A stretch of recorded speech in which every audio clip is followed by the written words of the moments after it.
আসসালামু আলাইকুম। এখানে ছাদ ঢালাইয়ের কাজ চলতেছে।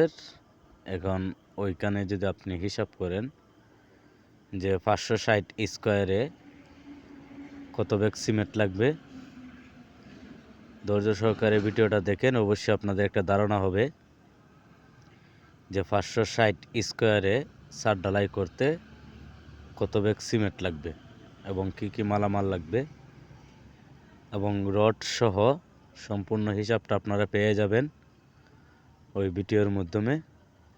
ধৈর্য সহকারে ভিডিওটা দেখেন, অবশ্যই আপনাদের একটা ধারণা হতে পারে। এখানে যে বিম ছাদ ঢালাই দেওয়া হইতেছে, তো বিম ছাদের ক্ষেত্রে কত ইঞ্চি ঢালাই দিবেন, এখানে যেমন বিমটা আপনার 10 ইঞ্চি বাই 5 ইঞ্চি হাইটে হবে আপনার 5 ইঞ্চি এবং প্রস্থ আছে আপনার 10 ইঞ্চি।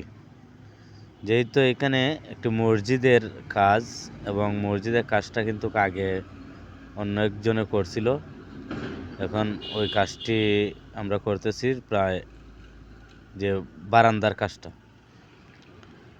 এবং ওইখানে যে আগে যে বিমগুলা দেওয়া হয়েছিল এবং কাজগুলো করা হয়েছিল ওইটার মিলিয়েতে আপনার করা লাগতেছে। তো এখানে আপনার যদি ছাদ ঢালাইয়ের ক্ষেত্রে হিসাব করেন যে বিম ছাদের ঢালাই কতটুকু দেওয়া উচিত, এখানে দেখেন বিমগুলা ঢালাই করা হইতেছে। অবশ্যই বিমের মধ্যে বাইবেটার দিতে হবে এবং ঢালাইয়ের আগ মুহূর্তে ইলেকট্রিকের কাজগুলো করে নিতে হবে এবং ভালোভাবে ব্লকগুলো দিতে হবে। আর বাইবেটার যদি ভালোভাবে না দেন তাহলে সমস্যা হতে পারে, যেমন আপনার লিক করে অনেক ক্ষেত্রে দেখা যায় যদি সুন্দর মতো বাইব না দেওয়া হয়।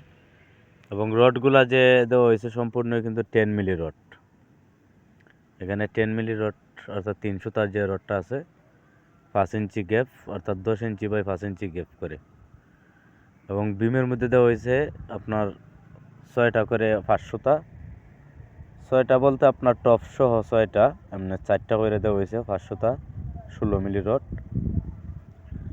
এবং ওইখান থেকে কিন্তু বিমের যে হাইটটা এটা আছে আপনার 5 ইঞ্চি এবং 10 ইঞ্চি। তো এক্ষেত্রে আপনার বিম এবং কনসিলের যে ব্যবধানটা থাকে, যেমন কনসিলের ক্ষেত্রে 7 ইঞ্চি ঢালাই দিতে হবে, যদি আপনি প্লাট ছাদ করেন তাহলে 7 ইঞ্চি 6.5 ইঞ্চি ঢালাই দিতে হবে। এবং আপনি যদি বিম ছাদ দেন তাহলে নিম্নে বিম ছাদে 6 ইঞ্চি এবং সুলুপে আপনার 5 ইঞ্চি থাকবে। তো যেমন আপনার ওই বাড়িটির মধ্যে বাগে আপনার যদি কোনো কাজ থাকে তাইলে ওইভাবে যদি আপনি হিসাব করেন যে আপনার কত ব্যাগ সিমেন্ট লাগতে পারে।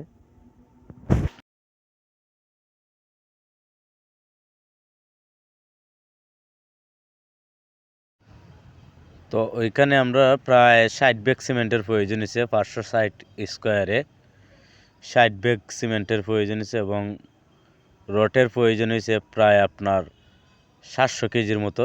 এখানে বিম সহ রটের যে ইয়াটা আছে, রটের প্রয়োজন হয়েছে যে প্রায় 700 কেজি এবং আপনার সিমেন্টের প্রয়োজন হয়েছে প্রায় 60 ব্যাগের মতো এবং কংক্রিট আপনার প্রয়োজন হয়েছে প্রায় 250 ফিটের মতো বিম সহ।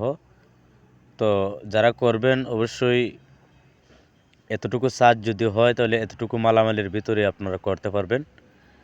তো ওইখান থেকে আপনার মোটামুটি যদি আপনি আপনার জায়গাতে মালামালের হিসাব করেন তাহলে বুঝতে পারবেন যে একটা ছাদ ঢালাই করতে আপনার কত টাকা আসতে পারে।